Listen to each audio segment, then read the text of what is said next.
السلام عليكم ورحمة الله وبركاته. الحمد لله رب العالمين، والصلاة والسلام على رسول الأمين وعلى آله وصحبه أجمعين.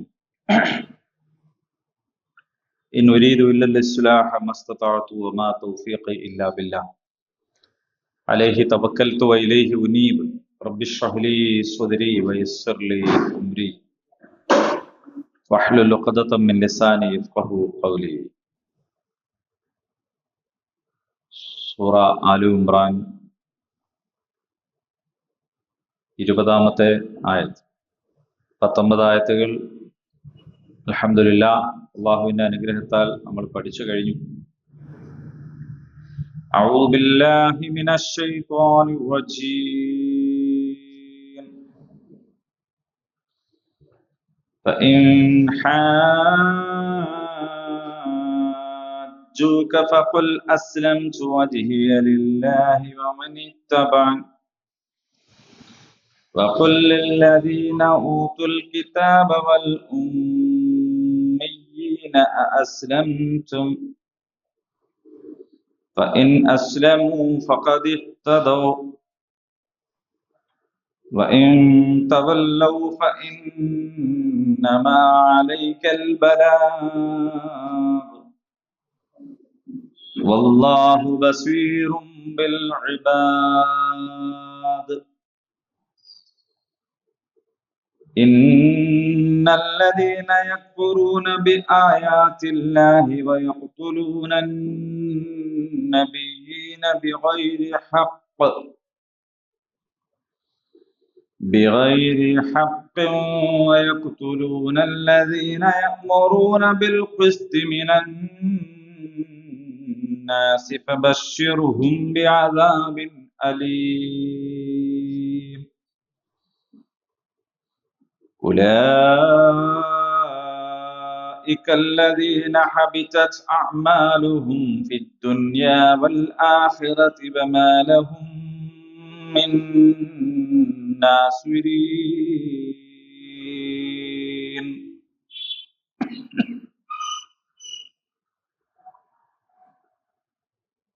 فإن حاجوك, അവർ നിന്നോട് തർക്കിക്കുന്നുവെങ്കിൽ ഫഖുൽ, അപ്പോൾ നീ പറയുക, അസ്ലംതു, ഞാൻ സമർപ്പിച്ചിരിക്കുന്നു, വജ്ഹിയ, എന്റെ മുഖം, ലില്ലാഹ്, അല്ലാഹുവിന്, വമനിത്തബഅനി എന്നാണ്. അതിന്റെ യാ കട്ടായി പോയതാണ്, ഒരു അബദ്ധത്തിൽ കട്ടായി പോയതല്ല, അങ്ങനെയാണ് അവിടുത്തെ നിയമം. എന്നെ പിന്തുടർന്നവർ, എന്നെ ഇത്തിബാ ചെയ്തവർ. വഖുൽ, നീ ചോദിക്കുകയും ചെയ്യുക. ഖാല എന്ന് പറഞ്ഞാൽ പറഞ്ഞു, ചോദിച്ചു, കൽപ്പിച്ചു, പ്രാർത്ഥിച്ചു എന്നൊക്കെ അർത്ഥമുണ്ട്. അതിന്റെ ശേഷം പറയുന്നത് ആരോടാണ്, എന്താണെന്നൊക്കെ ഉള്ളതിനനുസരിച്ചാണ്. ലല്ലദീന ഊത്തുൽ കിതാബ്, കിതാബ് നൽകപ്പെട്ടവരോട്, വൽ ഉമ്മിയീൻ, ഉമ്മിയീങ്ങളോടും. നമുക്ക് വിശദീകരിക്കാം. അസ്ലംതും, നിങ്ങൾ കീഴ്പ്പെട്ടുവോ? ഫഇൻ അസ്ലമൂ, അവർ കീഴ്പ്പെട്ടാൽ, ഫഖദ് ഇഹ്തദൗ, ഉറപ്പായും അവർ നേർവഴിയിലായി. വഇൻ തവല്ലൗ, അവർ പിന്തിരിയുകയാണെങ്കിൽ, ഫഇന്നമാ അലൈക, നിശ്ചയമായും താങ്കളുടെ മേലുള്ള ബാധ്യത, അൽ ബലാഗ്, എത്തിച്ചു കൊടുക്കൽ മാത്രമാണ്. വല്ലാഹു ബസീറും ബിൽ ഇബാദ്, അല്ലാഹു അവന്റെ അടിമകളെ സൂക്ഷ്മമായി കണ്ടറിയുന്നവനാണ്. ഇന്ന, നിശ്ചയമായും, അല്ലദീന യക്ഫുറൂന, നിഷേധിക്കുന്നവർ, ബി ആയാത്തില്ലാഹ്, അല്ലാഹുവിന്റെ ദൃഷ്ടാന്തങ്ങളെ, വയഖ്തുലൂന, അവർ വധിക്കുകയും ചെയ്യുന്നു, അന്നബിയീൻ, പ്രവാചകന്മാരെ, ബിഗൈരി ഹഖ്, ഹക്കില്ലാതെ ന്യായം കൂടാതെ വയഖ്തുലൂന അവർ വധിക്കുകയും ചെയ്യുന്നു അല്ലദീന യഅ്മുറൂന ബിൽ ഖിസ്ത് നീതി പാലിക്കാൻ കൽപ്പിക്കുന്നവരെയും വധിക്കുന്നു മിനന്നാസ് ജനങ്ങളിൽ നിന്ന് ഫബശ്ശിർഹും അവരെ സന്തോഷ വാർത്ത അറിയിക്കുക ബിഅദാബിൻ അലീം വേദനയേറിയ ശിക്ഷയെ കുറിച്ച് ഉലൈക കൂട്ടർ അല്ലദീന ഹബിതത് അഅമാലുഹും അവരുടെ കർമ്മങ്ങളൊക്കെ പാഴായി പോയവരാൻ ഫിദ്ദുന്യാ വൽ ആഖിറ ഈ ലോകത്തും പരലോകത്തും വമാലഹും മിൻ നാസിരീൻ അവർക്കൊരു സഹായിയെയും കിട്ടുകയില്ല. ആണ് വാക്കർത്ത്. ഷഹിദ അല്ലാഹു അല്ലാഹു സാക്ഷ്യം വഹിച്ചിരിക്കുന്നു അന്നഹു ലാ ഇലാഹ ഇല്ലാ ഹുവ വൽ മലായികത്തു വ ഉലുൽ ഇൽമി ഖായിമൻ ബിൽ ഖിസ്ത് ലാ ഇലാഹ ഇല്ലാ ഹുവൽ അസീസുൽ ഹകീം. ഇതൊക്കെ നമ്മൾ പഠിച്ചായത്താണ്.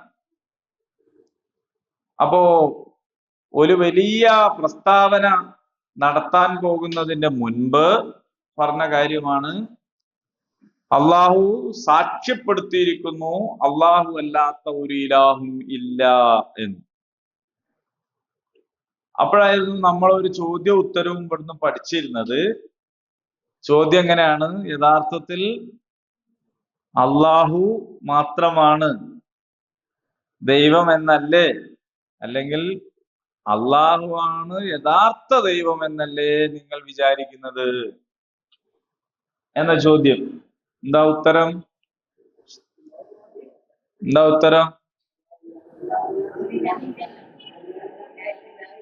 ഓക്കെ, നമ്മക്ക് ഇവിടുന്ന് പറയാൻ സുഖം.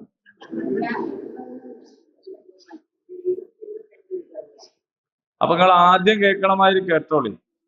ഞാൻ 2 ക്ലാസ് മുമ്പ് പറഞ്ഞ കാര്യമാണ്. അപ്പൊ ഇങ്ങനെയല്ലല്ലോ ഉത്തരം പറഞ്ഞു. അന്ന് ഞാൻ ചോദിച്ചപ്പോ നിങ്ങൾ പറഞ്ഞ അതേ ഉത്തരത്തിലാണ് നിങ്ങൾ ഇപ്പോഴും ഉള്ളത് എന്ന് പറഞ്ഞാൽ നിങ്ങൾ ഉത്തരത്തുമ്പോ തന്നെയാണ് ഉള്ളത് എന്നാണ്. നമ്മൾ അവിടുന്ന് ഇറങ്ങണ്ടേ, മുന്നോട്ട് പോകണ്ടേ എന്നല്ലേ പറയുന്നേ. അപ്പൊ നിങ്ങൾ കഴിഞ്ഞതിന്റെ മുമ്പത്തെ ക്ലാസ് യൂട്യൂബിൽ കേട്ടു. നിങ്ങൾ മതസൗഹാർദ്ദവും പരസ്പര സഹവർത്തിത്വവും സംഗതികളെല്ലാം പറയുന്നുണ്ടെങ്കിലും യഥാർത്ഥത്തിൽ അള്ളാഹു ആണ് ദൈവം എന്നല്ലേ നിങ്ങൾ വിചാരിക്കുന്നത്, പറയുന്നത് എന്നതാണ് ചോദ്യം. അപ്പോ യഥാർത്ഥത്തിൽ ആരാണോ ദൈവം അവന്റെ പേരാണ് അള്ളാഹു എന്നതാണ് ഉത്തരം. ക്രിസ്ത്യാനികളും ഹിന്ദുക്കളും ബുദ്ധന്മാരും ജൈനന്മാരും മറ്റ് നമുക്ക് അറിഞ്ഞുകൂടാത്തവരും അറിയുന്നവരുമായ ദൈവവിശ്വാസികൾ ലോകത്തെവിടെയെല്ലാം ഉണ്ടോ അവരെല്ലാം പലതരം ഇലാഹുകളെ വിളിച്ചു പ്രാർത്ഥിക്കുകയോ ആരാധിക്കുകയോ നേർച്ച വഴിപാടുകൾ നേരുകയോ ഒക്കെ ചെയ്യുന്നുണ്ടാവും. ഓലായിട്ട് നമുക്ക് ബന്ധമൊന്നുമില്ല. പക്ഷേ യഥാർത്ഥത്തിൽ ദൈവം ആര് എന്നാണോ അവർ വിശ്വസിക്കേണ്ടത്, കരുതേണ്ടത്, അവന്റെ പേരാണ് അള്ളാഹു. അങ്ങനെയാണ്.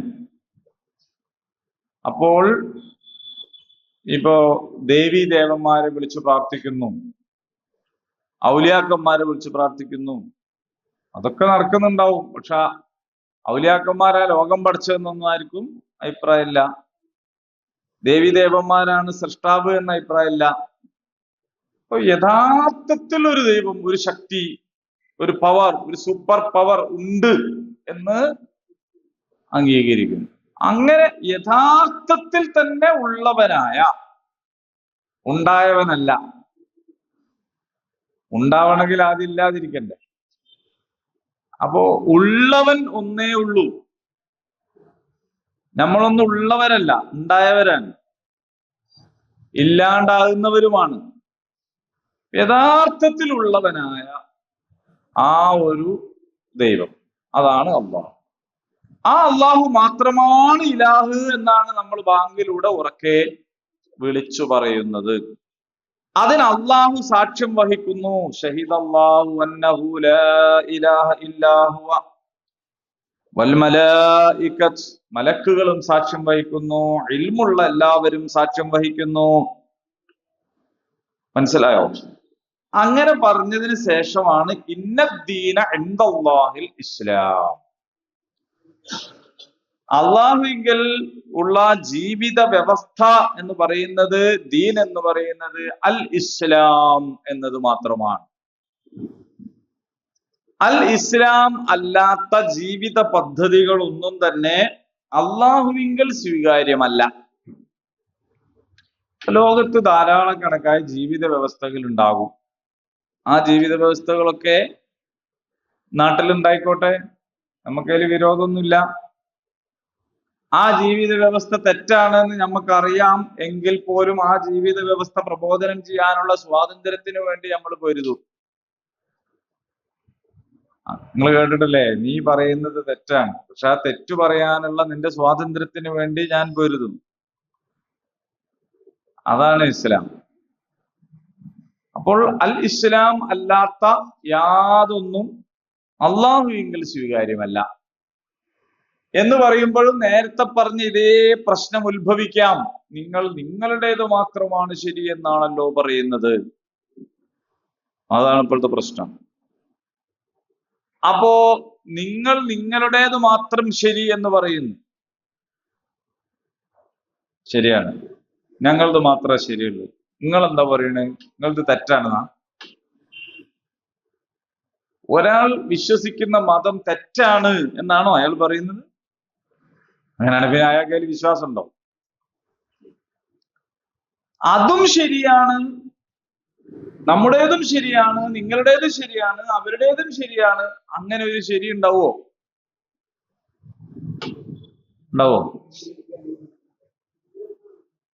അങ്ങനെ ഒരു ശരി ഉണ്ടാവില്ലല്ലോ. ഒരു ശരിയല്ല, വ്യത്യസ്ത ശരികൾ ഉണ്ടാവും. പക്ഷേ പരസ്പര വിരുദ്ധമായ ശരികൾ ഉണ്ടാവൂല. വ്യത്യസ്ത ശരികൾ എന്ന് പറഞ്ഞാൽ ഇപ്പൊ ഇവിടുന്ന് ടൗണിലേക്ക് പോകാൻ 1, 2, 3 വഴിയൊക്കെ ഉണ്ടാവാം. ഇപ്പൊ ഇതിലെങ്ങോട്ട് പോയാലും കോഴിക്കോട് എത്തും, അല്ലേ? ഇങ്ങോട്ട് പോയാലും കോഴിക്കോട് എത്തും. ഇപ്പൊ 2 വഴിയുണ്ട്, 2 ശരിയാണ്. പക്ഷെ അങ്ങോട്ട് പോയാൽ കോഴിക്കോട് എത്തും എന്ന് അറിയരുത്. അപ്പൊ ശരി എന്ന് പറയുന്നതിനെ കുറിച്ചും നമുക്ക് ഇങ്ങനെ പറയാൻ പറ്റും. അപ്പൊ ഇവിടെ നമ്മൾ പറയുന്നത് ഇസ്ലാമിനെ കുറിച്ചാണ്. അപ്പൊ ഇവിടെ പറയാണ് ഫഇൻ ഹജ്ജൂക, ഈ ഇസ്ലാമിനെ കുറിച്ചൊക്കെ പറഞ്ഞപ്പോ അവർ നിന്നോട് തർക്കിക്കാൻ വരികയാണെങ്കിൽ നീ അവരോട് പറയുക അസ്ലംതു വജ്ഹിയ ലില്ലാഹ്, അസ്ലംതു വജ്ഹിയ ലില്ലാഹ്, ഞാൻ എൻ്റെ മുഖം തിരിച്ചു വെച്ചിരിക്കുന്നത് അറബികൾ എന്നതിലേക്കോ സമുദായം എന്നതിലേക്കോ ഗോത്രം എന്നതിലേക്കോ ഒന്നുമല്ല. ഞാൻ എൻ്റെ മുഖം തിരിച്ചു വെച്ചിരിക്കുന്നത് അള്ളാഹുവിലേക്കാണ്. ഏതാണ് അള്ളാഹു? ഞാൻ 2 ക്ലാസ് മുമ്പ് പറഞ്ഞ അള്ളാഹു ഏതാന്ന് തിരിഞ്ഞാലാണ് ഇത് തിരിയുള്ളൂ.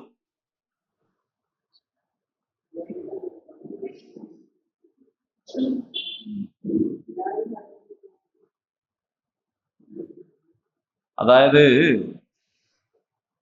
ഇസ്ലാം എന്ന് പറയുന്നത് ഹിന്ദു, ക്രിസ്ത്യൻ, ബുദ്ധ, ജൈന എന്നൊക്കെ പറയും പോലെ ഒരു ജാതി പേരോ മതത്തിന്റെ പേരോ ആണെന്നാണ് നമ്മളും വിചാരിക്കുന്നത്, നമ്മളെ കുറിച്ച് മറ്റുള്ളവരും വിചാരിക്കുന്നു.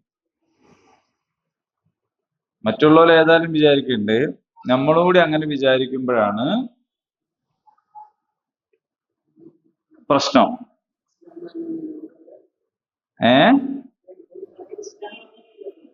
ഇസ്ലാം തന്നെയാണല്ലോ, ഇസ്ലാം തന്നെയാണ്, അതിന്റെ സംശയമല്ല. നിങ്ങൾ ഇസ്ലാം എങ്ങനെ നിങ്ങൾക്ക് കിട്ടുന്നെന്നുള്ളതാണ് പ്രശ്നം. നിങ്ങളെ ഇസ്ലാം നിങ്ങൾക്ക് എങ്ങനെ കിട്ടുന്നു? ജന്മം കൊണ്ട് കിട്ടുന്നതാണ് ജാതി. നിങ്ങൾക്ക് നിങ്ങളുടെ ഉമ്മയും ബാപ്പയും ഇസ്ലാം ആയതുകൊണ്ടാണോ ഇസ്ലാം കിട്ടിയത്? അങ്ങനെയാണ് കിട്ടുന്നതെങ്കിൽ നിങ്ങളുടെ അമ്മയും അച്ഛനും നായരായതുകൊണ്ട് നിങ്ങൾ നായരിച്ചായി എന്നതുപോലെ തന്നെ ആയിരിക്കും. നിങ്ങൾ അപ്പച്ചനും അമ്മച്ചും കത്തോലിക്കൻ ആയതുകൊണ്ട് നിങ്ങളും കത്തോലിക്കനായി എന്നതുപോലെ ആയിരിക്കും അത്. നിങ്ങളുടെ അമ്മയും അച്ഛനും മാതാപിതാക്കൾ തീയരായിരുന്നു, ഈഴവരായിരുന്നു എന്നതുകൊണ്ട് നിങ്ങളും ഈഴവ സ്ത്രീയോ പുരുഷനോ ആയതുപോലെ ആയിരിക്കും അത്. അങ്ങനെ ഉമ്മയും ബാപ്പയും ആയതുകൊണ്ട് ഞാനായിപ്പോയ ഒരു മതത്തിലേക്കല്ല നിങ്ങളെ വിളിക്കുന്നത് എന്നാണ് നബി പറയുന്നത്. ആ പണിയുണ്ട്, ആ പണി ആണവരെ നമ്മൾ പറഞ്ഞു കൊടുക്കണം. അതെങ്ങാനും മനസ്സിലായാലോ പിന്നെ ഒരു പണിയില്ല. നമ്മളിപ്പോ നാട്ടിലുള്ള ഇസ്ലാമിൻ്റെതും മുസ്ലിങ്ങളുടേതുമായ യഥാർത്ഥത്തിൽ നമ്മൾ അഭിമുഖീകരിക്കുന്നതായ നമ്മുടെ പരിമിതിയും നമ്മുടെ പ്രശ്നവും ഒക്കെ എന്താന്ന് ചോദിച്ചാൽ നമ്മളും ഒരു സമുദായമാണ് എന്നതാണ്. നമ്മക്കും ഇത് ഫ്രീ കിട്ടിയതാണെന്നുള്ളതാണ്. നമ്മളാ കൂട്ടരാണ് എന്ന് നമ്മൾ വിചാരിക്കുന്നതാണ് പ്രശ്നം. അപ്പൊ നിന്നോട് തർക്കിക്കാൻ വരുന്നവരോട് നീ പറഞ്ഞേക്കുക, അസ്ലംതു വജ്ഹിയ ലില്ലാഹ്, ഞാൻ അള്ളാഹുവിലേക്കാണ് എന്റെ മുഖം തിരിച്ചിരിക്കുന്നത്. നിങ്ങൾ മനസ്സിലാക്കേണ്ടത്, ഇത് പറയുമ്പോ അള്ളാഹ് എന്ന് പറഞ്ഞ ഒരു സമുദായത്തിന്റെ പടച്ചോനല്ല അവിടെ. നിങ്ങൾക്ക് മനസ്സിലായോ? അവിടെ ഇത് പറയുമ്പോ ക്രിസ്ത്യാനികളും അള്ളാഹ് എന്നാണ് പറയുന്നത്, ജൂതന്മാരും അള്ളാഹ് എന്നാണ് പറയുന്നത്, അറബികളും അള്ളാഹ് എന്നാണ് പറയുന്നത്, മുശ്രിക്കുകളും അള്ളാഹ് എന്നാണ് പറയുന്നത്. നമുക്കിത് മനസ്സിലായി കിട്ടാത്തതിന്റെ പ്രശ്നം ഇവിടെ നമ്മൾ മാത്രമാണ് അള്ളാഹ് എന്ന് പറയുന്നത് എന്നതുകൊണ്ടാണ്. മുസ്ലിങ്ങളുടേതായ ഒരു ദൈവമായിട്ടാണ് അള്ളാഹുവിനെ മനസ്സിലാക്കുന്നത്. മുസ്ലിങ്ങൾ അല്ലാത്തവരും അള്ളാഹിനെ മനസ്സിലാക്കുന്നത് മുസ്ലിങ്ങളുടെ മാത്രം ദൈവമായിട്ടാണ്. അങ്ങനെ മനസ്സിലാക്കുന്ന ഒരു നാട്ടിലും ഒരു കാലത്തും ഞാൻ അള്ളാഹുവിലേക്ക് മുഖം തിരിച്ചിരിക്കുന്നു എന്ന് പറയുമ്പോൾ മനസ്സിലാവൂല. അതന്നെ എന്റെ പ്രശ്നം. ഇപ്പൊ ഇവിടെ റസൂലുള്ളാഹി സ്വല്ലല്ലാഹു അലൈഹി വസല്ലം ഇത് പറയുമ്പോ മുശ്രിക്കുകളും ജൂതന്മാരും ക്രിസ്ത്യാനികളും അവിടെ ആരൊക്കെ ഉണ്ടോ അവരെല്ലാവരും സാക്ഷാൽ ദൈവത്തെ പറയുന്ന പേരെന്താണ്? അള്ളാഹു. അപ്പൊ റസൂൽ സല്ലല്ലാഹു അലൈഹി വസല്ലം പറയാണ്, എന്താണ് പറയാൻ അള്ളാഹ് പറഞ്ഞത്? റസൂലുള്ളാഹിനോട് പറയാൻ പറഞ്ഞത് എന്താണ്? അസ്ലംതു വജ്ഹിയ ലില്ലാഹ്, ഞാൻ അള്ളാഹുവിലേക്കാണ് മുഖം തിരിച്ചിരിക്കുന്നത്. ഏത് അള്ളാഹുവിലേക്ക്?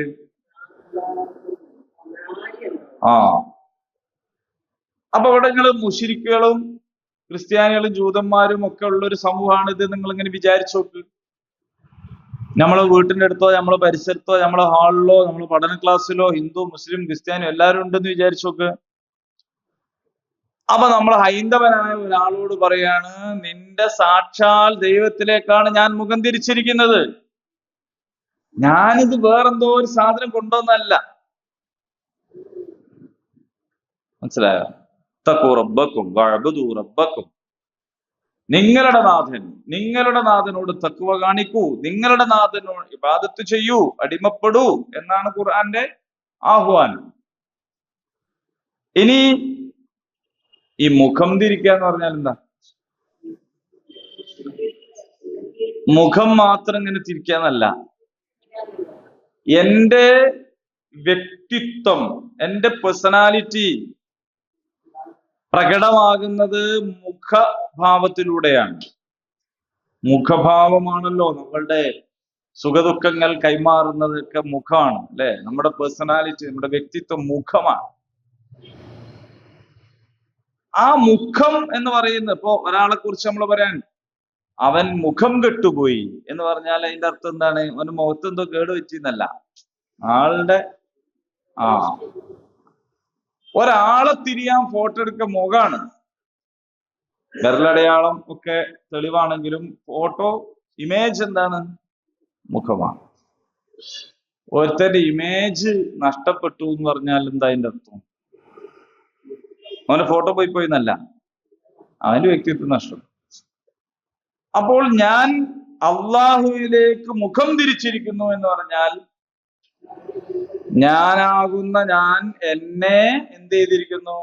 അള്ളാഹുവിലേക്ക് സമർപ്പിച്ചിരിക്കുന്നു. ഇത് നമ്മളെല്ലാരും പറയലുണ്ട്, വജ്ജഹത്തു വജ്ഹിയ ലില്ലദീ ഫതറസ്സമാവാതി വൽ അർദ്. പറയലെന്നെ ഉള്ളോ ചെയ്യലുണ്ടോ, നമ്മൾ അങ്ങനെ തന്നെ ആണോ എന്നും കൂടി നമ്മൾ പരിശോധിക്കണം. ഞാൻ എന്നെ ആകാശലോകങ്ങൾ സൃഷ്ടിച്ചവന് നേരെ തിരിച്ചിരിക്കുന്നു എന്ന് പറഞ്ഞാൽ എനിക്കൊരു ദിശയുണ്ട്, എനിക്കൊരു ഖിബലയുണ്ട് എന്ന് പറഞ്ഞാൽ എനിക്കൊരു ദിശയുണ്ട്, എനിക്കൊരു റൂട്ടുണ്ട്. ആ റൂട്ട് എൻ്റെ ദേഹേച്ഛയല്ല, എൻ്റെ തറവാടിത്തല്ല, എൻ്റെ സമുദായവാദമല്ല, എൻ്റെ വർഗീയതയല്ല, എൻ്റെ ദേശീയതയല്ല, ഇതൊന്നുമല്ല. അള്ളാഹുവിലേക്ക് തിരിച്ചിരിക്കുന്നു. അപ്പൊ ആകാശങ്ങളെയും ഭൂമിയെയും പടച്ചവൻ, ഈ ആകാശം എന്ന് പറയുന്നത് നമ്മളുടെ കാശ്മീർ മുതൽ കന്യാകുമാരി വരെ മാത്രമുള്ള ഒരു സാധനത്തിന്റെ പേരല്ല. വായു എന്ന് പറയുന്നത് ഭൂമിയിലെ അതിർത്തിക്കകത്ത് നിൽക്കുന്നതല്ല. അതിനൊന്നും അതിരുകളും പരിധികളും ഇല്ല. അപ്പോൾ എൻ്റെ ലോകം വളരെ വിശാലമാണ്. അള്ളാഹുവിന്റെ പടപ്പുകൾ എവിടൊക്കെ ഉണ്ടോ അവിടെയൊക്കെ എൻ്റെ സ്നേഹമുണ്ട്. സംഘപരിവാറിന്റെ ആദർശം എന്താന്ന് വെച്ചാൽ ദേശീയതയാണ്, അപകടകരമായ ദേശീയത. അപ്പോൾ ഹിമാലയ പർവ്വതം മുതല് കന്യാകുമാരി വരെയുള്ള പ്രദേശം, അതിൻ്റെ അകത്ത് അഫ്ഗാനും പാകിസ്ഥാനും ഒക്കെ ഉൾപ്പെടുന്ന ആ ഒരു പ്രദേശം, ഇതിനകത്ത് പിറന്നവർ, ഇവിടെ ജനിച്ചവർ, ഇവർ സ്ഥാപിച്ചത് മാത്രമാണ് സ്വീകാര്യയോഗ്യമായത്. അതിന് പുറമേ നിന്ന് ഉണ്ടായതും വന്നതും ഒക്കെ പുറന്തള്ളേണ്ടതാണ്. ഇതാണ് അവരുടെ ദേശീയത എന്ന് പറയുന്നത്.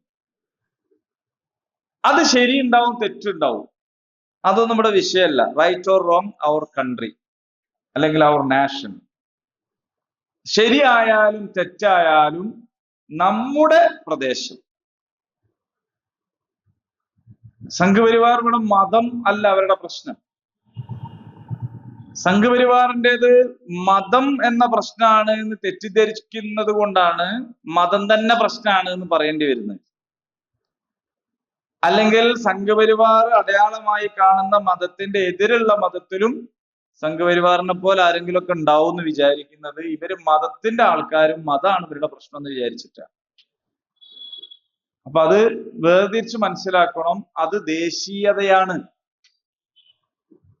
അപ്പൊ മക്കയിൽ നിന്ന് മദീനയിലേക്ക് വന്ന റസൂലെ മക്കക്കാരുടെ പടച്ചോനായിട്ടല്ല റസൂല് വന്നത്.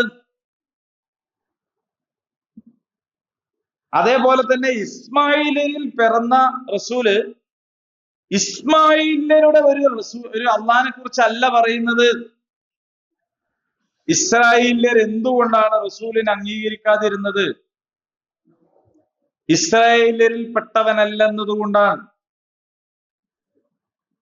ഈ സേതു ഹിമാചലിനിടയിലായിരുന്നു മുഹമ്മദ് ജനിച്ചതെങ്കിൽ ഒരു പക്ഷേ മുഹമ്മദ് വൈദേശിക മതത്തിന്റെ ആളാണ് എന്ന് സംഘപരിവാറിന് പറയാൻ കഴിയില്ല. സംഘപരിവാറിനെ എതിർക്കുകയില്ല. കാരണം ഈ ദേശീയതക്കകത്തുള്ള ഏകദൈവ വിശ്വാസികൾ, ബഹുദൈവ വിശ്വാസികൾ, പലതരം വിശ്വാസികൾ ഉണ്ട്. അവരെല്ലാവരും ഓക്കെ ആണെന്നാണ് ഇവർ പറയുന്നത്. അമ്പലത്തിൽ പോണവരുണ്ട്, പോവാതിരിക്കുന്നവരുണ്ട്, വിഗ്രഹത്തെ പൂജിക്കുന്നവരുണ്ട്, പൂജിക്കാതിരിക്കുന്നവരുണ്ട്, പലതരം ആരാധന നടത്തുന്നവരുണ്ട്, നടത്താത്തവരുണ്ട്. ഇതൊന്നും വിഷയമുള്ള കാര്യമല്ല. എന്താ വിഷയം എന്ന് ചോദിച്ചാൽ ഈ ഭൂപ്രദേശത്ത് ഉണ്ടായി വന്ന സംസ്കൃതി ആയിരിക്കണം എന്നതാണ് ഇന്ന് ഇന്ത്യ അഭിമുഖീകരിക്കുന്ന ഏറ്റവും വലിയ പ്രശ്നം. മറ്റുള്ളവരെ സ്വീകരിക്കൂല, അംഗീകരിക്കൂല എന്നുള്ളതാണ്. ഇസ്രായേലിൽ ഉയർത്തിയ പ്രശ്നം, നിങ്ങൾ എത്ര സത്യസന്ധനാണെങ്കിലും നല്ല ആളാണെങ്കിലും എന്താളാണെങ്കിലും നിങ്ങൾ ഇസ്രായേലിനാണോ, എന്നാൽ നമ്മൾ അംഗീകരിക്കാം. നിങ്ങൾ ഇസ്രായേലിനല്ല മുഹമ്മദ് നബി സല്ലല്ലാഹു അലൈഹി വസല്ലം അതുകൊണ്ട് മാത്രമാണ് അംഗീകരിക്കാത്തത്. അള്ള പറയാണ്, എന്നോട് തർക്കിക്കാൻ വരുന്നതിനോട് ഈ പറഞ്ഞേക്ക്, നിങ്ങളാ അള്ള ഉണ്ടല്ലോ നിങ്ങൾ അംഗീകരിക്കണേ, അള്ളാഹുവിലേക്കാണ് ഞാൻ മുഖം തിരിക്കുന്നത്. അല്ലാണ്ട് ഞാൻ വേറൊരു അള്ളയോ വേറെ മക്കത്തൊന്നും കൊണ്ടുവന്ന എന്തെങ്കിലും ഒരു ദൈവോ ഇസ്മായിലരുടേതായ ഒരു സ്വകാര്യ ഒരു പ്രൈവറ്റ് പ്രോപ്പർട്ടിയോ അല്ല എന്റെ ഇലാഹ്. ഞാൻ എങ്ങോട്ടാണ് മുഖം തിരിക്കുന്നത്?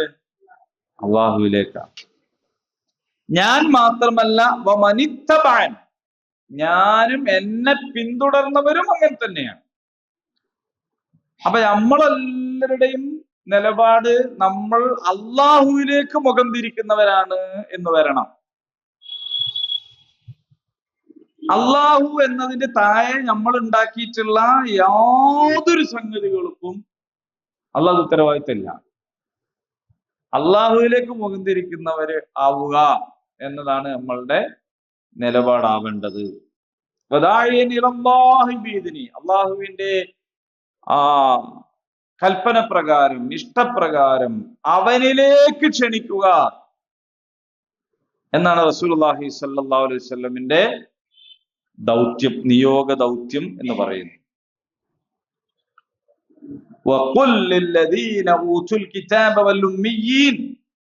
ഇനി വേദം നൽകപ്പെട്ടവരോടും ഉമ്മീനായ ആളുകളോടും, ഉമ്മീൻ എന്ന് പറഞ്ഞാൽ ഇത്രേ ഉള്ളൂ,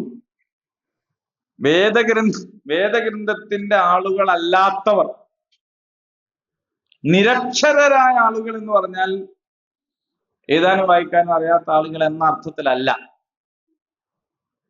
മക്കയില് ഉമ്മീയങ്ങളായിരുന്നു എന്ന് പറഞ്ഞാൽ അതിന്റെ അർത്ഥം അവിടെ എഴുതാനും വായിക്കാനും അറിയാത്തവരായിരുന്നു എന്നല്ല. അവിടെ നല്ല നല്ല കവികൾ ഉണ്ടായിരുന്നു, സാഹിത്യ രംഗത്തെ വമ്പിച്ച കഴിവുകളുള്ള ആളുകളൊക്കെ ഉണ്ടായിരുന്നു. മാത്രമല്ല മക്കത്തുള്ള ആളുകള് നന്നായിട്ട് സാഹിത്യരംഗത്ത് വിൽപ്പത്തിയുള്ള ആളുകളായിരുന്നു. ധാരാളം രചനകൾ നിർവഹിച്ചവരായിരുന്നു. ആ രചനകളിൽ ഏറ്റവും മുന്തിയ രചനകളാണ് അവര് കഅബയുടെ വിരികളിൽ തൂക്കിയിട്ടിരുന്നത്. അപ്പോൾ അങ്ങനെ തൂക്കിയിടാതെ പോയ ആയിരക്കണക്കിന് രചനകൾ വേറെ ഉണ്ടാവും. അപ്പൊ അവർക്ക് എഴുതാൻ അറിയില്ല എന്നോ വായിക്കാൻ അറിയില്ല എന്നോ അവർ സാക്ഷരരായിരുന്നില്ല എന്നോ അല്ല ഉമ്മീൻ എന്ന് പറയുന്നതിന്റെ അർത്ഥം. അവർ വേദം നൽകപ്പെട്ടവരായിരുന്നില്ല, അങ്ങനെയാണ് അവരെ വിളിച്ചിരുന്നത്. അങ്ങനെ വേദവിശ്വാസികൾ അവരെ വിളിച്ചു. ഖുർആൻ തന്നെയും അവരെ അങ്ങനെ പരിചയപ്പെടുത്തിയിട്ടുണ്ട്. ഉമ്മീങ്ങളിൽ നിന്ന് വന്ന നബി എന്ന് പറഞ്ഞു, നബിയൽ ഉമ്മി അല്ലെ എന്ന് പറഞ്ഞിട്ടുണ്ട്. അപ്പോ ഇവിടെ പറയാണ്, അല്ലെങ്കിൽ ചോദിക്കാൻ പറയാണ്, വഖുലില്ലദീന ഊതുൽ കിതാബ് വൽ ഉമ്മീൻ, കിതാബ് നൽകപ്പെട്ട ജൂതന്മാരും ക്രൈസ്തവരുമായ ആളുകളോടും ഈ ഉമ്മീയങ്ങളായ ആളുകളോടും ചോദിക്കുക, അഅസ്ലംതും, നിങ്ങൾ കീഴ്പ്പെട്ടിട്ടുണ്ടോ? നിങ്ങൾ കീഴ്പ്പെട്ടിട്ടുണ്ടോ? നിങ്ങൾ പോരിശ പറയുന്നുണ്ടല്ലോ, ഞങ്ങൾ ഉഷാറാണ്, ഞങ്ങളാണ് മെച്ചം, ഞങ്ങളാണ് എന്നൊക്കെ പറയണ്ടല്ലോ. ശരി, എന്താ ഇപ്പൊ നിങ്ങളെ മെച്ചം? എന്താണ് നിങ്ങളുടെ പോരിശ? നിങ്ങൾ അള്ളാഹുവിന് കീഴ്പ്പെട്ടിട്ടുണ്ടോ എന്ന് നിങ്ങൾ ചോദിക്കൂ. അപ്പൊ നമുക്കും ചോദിക്കാനുള്ളത് തന്നെ. നിങ്ങൾ ഇന്ത്യയിൽ ജനിച്ചോ, ഇന്ത്യന്റെ പുറത്ത് ജനിച്ചോ, അതോ ഇതോ എന്നുള്ളതല്ല. യഥാർത്ഥത്തിൽ നിങ്ങൾ സാക്ഷാൽ ദൈവത്തിന് കീഴ്പ്പെട്ടിട്ടുണ്ടോ? എന്നിട്ട് അള്ളാഹു പറയാണ്, ആരാണോ അങ്ങനെ കീഴ്പ്പെടുന്നത് അവൻ നേർവഴിയിലായി. ഇനി ആർക്കെങ്കിലും അങ്ങനെ കീഴ്പ്പെടാൻ തോന്നിയില്ലെങ്കിൽ അവരെ പോയി പിടിച്ച് കീഴ്പ്പെടുത്തുന്ന പണി നിനക്കില്ല. എന്താ നിനക്കുള്ളൂ? എന്താ നിനക്കുള്ള പണി? ഫഇന്നമാലൈക, തീർച്ചയായും താങ്കളുടെ മേലുള്ള ബാധ്യത അൽ ബലാഗ്, എത്തിച്ചു കൊടുക്കുക എന്നതാണ്. വല്ലാഹു ബസീറും ബിൽ ഇബാദ്, അള്ളാഹു എന്ത് ചെയ്യുന്നുണ്ട്? അടിമകളെ സൂക്ഷ്മമായി കണ്ടറിയുന്നവനാണ്. പടച്ചോൻ ഇതൊന്നും കാണുന്നില്ല, അറിയുന്നില്ല എന്നൊന്നും നിങ്ങൾ വിചാരിക്കണ്ട. അള്ളാഹു ഇതെല്ലാം നന്നായി. ഇന്നല്ലദീന യക്ഫുറൂന ബി ആയാത്തില്ല, അള്ളാഹുവിന്റെ ആയത്തുകളെ നിഷേധിക്കുന്നവർ, വയഖ്തുലൂന നബിയ്യീൻ, നബിമാരെ കൊല്ലുന്നവർ, ബിഗൈരി ഹഖ്, അന്യായമായി. ഇപ്പൊ ന്യായമായി കൊല്ലാന്ന, നബിമാരെ കൊല്ലുന്നത് തന്നെ അന്യായമാണെന്നാണ് മനസ്സിലാക്കുന്നത്. വയഖ്തുലൂന അല്ലദീന യഅ്മുറൂന ബിൽ ഖിസ്ത്, നീതി പാലിക്കാൻ കൽപ്പിക്കുന്നവരെയും വധിക്കുന്നു. നബിമാരെ മാത്രമല്ല അവർ വധിക്കുന്നത്, നീതി കൽപ്പിക്കാൻ, നീതി പാലിക്കാൻ കൽപ്പിക്കുന്നവരെയും മിനന്നാസ്, ജനങ്ങളിൽ നിന്ന് അവരെന്ത് ചെയ്യുന്നു? വധിക്കുന്നു. വബശ്ശിറുഹും ബിഅദാബിൻ അലീം, അവരെ വേദനയേറിയ ശിക്ഷയെ കുറിച്ച് സന്തോഷ വാർത്ത അറിയിക്കുക. അങ്ങനെ ശിക്ഷനെ കുറിച്ച് സന്തോഷ വാർത്ത അറിയിക്കല്? നമ്മള് പറയില്ല, വേഗം ചെല്ല്, നല്ല വെച്ചിക്കണ മോനെ എനിക്ക്, അല്ലേ, നല്ലോണം റെഡിയാക്കി വെച്ചിക്കണ, എനിക്ക് അങ്ങോട്ട് ചെല്ലണ്ടേ താമസമുള്ളൂ എന്നൊക്കെ പറയില്ലേ. അപ്പൊ ഓന് മനസ്സിലാവും. എന്താ മനസ്സിലാവുക? എന്തോ നല്ല പാലുവായക്കൊക്കെ ഉണ്ടാക്കി വെച്ചിട്ടുണ്ടാവും എന്ന് വിചാരിച്ചിട്ടാണോ അയാൾ പോവാ? അല്ല, ആകെ ബേജാറായിട്ടാണ് പോവുക. ആ ഒരു ശൈലിയിൽ ആണ് ഈ പറഞ്ഞത്, സന്തോഷ വാർത്ത അറിയിക്കുക. ഈ നബിമാരെ കൊന്ന ടീം ആണിത്. നബിമാരവര് കൊന്നതിന്റെ എല്ലാ ഫുള്ള് കണക്കും കിട്ടിയിട്ടില്ല. പക്ഷെ ഇവര് കാണ്ടമാനെ കൊന്നളഞ്ഞു. ഇസ്രയേലര് എന്ന് പറഞ്ഞാല് അന്നത്തെ മാപ്പിള സമുദായമാണ്. ആ സമുദായത്തിലേക്ക് വന്ന നബിമാരെ കൊന്നതിന്റെ കണക്ക് നമ്മളായിട്ട് പറഞ്ഞിട്ട് ഓൽക്കൊരു വിഷമം ഉണ്ടാവണ്ട എന്ന നിലക്ക് ബൈബിളിൽ തന്നെ പറഞ്ഞ കുറെ കണക്ക് നിങ്ങൾ ശ്രദ്ധാപൂർവം കേൾക്കെങ്കിൽ ഞാൻ കുറച്ചൊന്ന് വായിച്ചുതരാം. ഉദാഹരണത്തിന് ചില സംഭവങ്ങൾ ബൈബിളിൽ നിന്ന് ഇവിടെ ഉദ്ധരിക്കാം. സുലൈമാൻ നബി അലൈഹി ഇസ്ലാമിക്ക് ശേഷം ഇസ്രയേലിയരുടെ ഭരണകൂടം 2 രാഷ്ട്രങ്ങളായി. ജെറൂസലമിലെ യഹൂദിയ രാഷ്ട്രവും ശാമര്യായിലെ ഇസ്രയേൽ രാഷ്ട്രവും വിഭജിക്കപ്പെട്ടതോടെ അവർക്കിടയിൽ യുദ്ധവും കലഹവും പൊട്ടിപ്പുറപ്പെട്ടു. അവസാനം യഹൂദിയ രാഷ്ട്രം സഹോദര രാഷ്ട്രമായ ഇസ്രയേലിനെതിരിൽ ദമസ്കസിലെ അരാം ഭരണകൂടത്തോട് സഹായം ആവശ്യപ്പെട്ടു. അതിനെ തുടർന്ന് ദൈവാജ്ഞ പ്രകാരം ഹനാനി പ്രവാചകൻ, നമുക്ക് പേരറിഞ്ഞൂടാത്ത പല നബിമാരുടെ പേരും ബൈബിളിലുണ്ട് കേട്ടോ, കുറെ നബിമാര് വന്നിട്ടില്ല. ഹനാനി പ്രവാചകൻ യഹൂദ രാജാവായ ആസയെ കഠിനമായി താക്കീത് ചെയ്തു.